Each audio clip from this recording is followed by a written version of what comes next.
tunaangazia taarifa nyingine ambapo Rais William Ruto ameeleza kutamaushwa kwake na idadi ndogo ya watu kutoka ngome yake ya Bonde la Ufa na jamii ya Kalenjin ambao wamejisajili kupiga kura katika zoezi la usajili endelevu wa wapiga kura lililokamilika wiki hii. Aidha, rais anasema kwamba ni pigo kwake, kwani anazunguka pembe zote za nchi hii kuomba uungwaji mkono, ili hali ngome yake inaonekana kulegea katika kuchukua kura.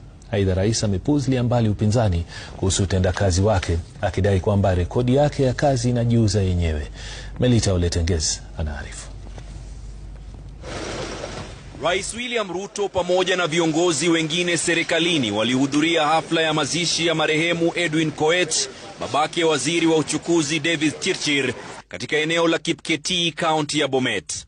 Hapa rais alielezea kusikitishwa kwake na idadi ndogo ya watu waliojisajili kuwa wapiga kura kutoka ngome yake ya kisiasa, akisema kwamba watu milioni 1.8 kutoka ngome yake wenye vitambulisho hawajajisajili kupiga kura, na wengine 500,000 waliofikisha umri wa miaka 18 pia hawakujiandikisha kwenye zoezi lililokamilika wiki hii.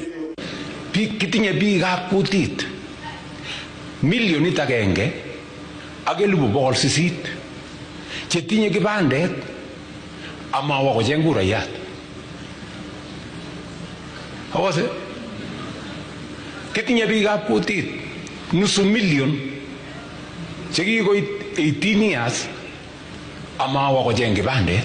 Rais amesema kwamba ni kibarua kikubwa kutafuta uungwaji mkono kwingineko, ilhali ngome yake imezembea kwenye shughuli ya kujiandikisha kuwa wapiga kura, huku wakiwarai wakaazi kujitahidi kujisajili ili kumpa nafasi ya kuongoza kwa awamu ya pili ya urais mwaka 2027. Sio kono kasit netiulia kolin akutungot anyalilat asomsi chebo biik alak akomi chebo kaa. Hapana.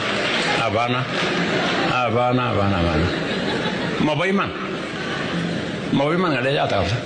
Hata hivyo, Rais Ruto amepigia debe utendakazi wake, akisema kwamba licha ya upinzani kutoka kwa baadhi ya viongozi, atasimama kidete na kuendesha ajenda yake, na kwamba taarifa mbaya katika magazeti na mitandao ya kijamii haitomtikisa. Wacha ripoti tolewe, headline iandikwe, gazeti iandikwe, social media iandikwe, sijui propaganda itembezwe, lakini maneno ni haya.